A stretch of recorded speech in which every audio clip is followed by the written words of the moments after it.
cannot give up now. I cannot give up now. I cannot give up now. The 5 words were a chant in Mara's head, echoed by the silent movement of her lips. If she had been a sorcerer, those words might have had more power. But she was only a woman, with no power except for her courage and her will. Courage and will had gotten her this far, however, so they would also get her out of this cage. She only needed to imagine a way to escape. In the past 6 months, Mara had overcome every obstacle in her path. She could now, too, though her current imprisonment was not part of the tournament. At the crossroads, when she'd heard her mother calling for help, then her younger brothers and sisters screaming, Mara had believed it was yet another danger for the contestants to battle.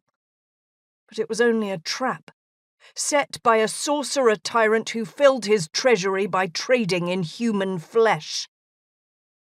The collar circling her neck was cold to the touch, yet still seemed to burn her skin. Had it been a shackle around her wrist, she would have used Strax's dagger to cut off her hand. But cutting off her own head wasn't so easy.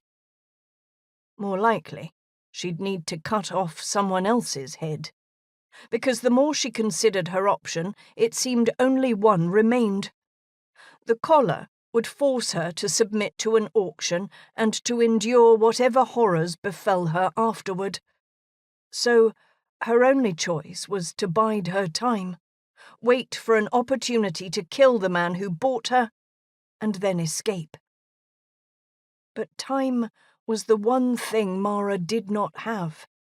If another contestant returned to Aremond with the gauntlet and won the tournament, everyone Mara had ever known and loved would die. So, she could not give up now. No matter how tired and lonely she was, no matter how her heart ached with despair and fear. It ached more fiercely since Strax had left her. She had no hope he would return. In truth, she wasn't certain he'd really come.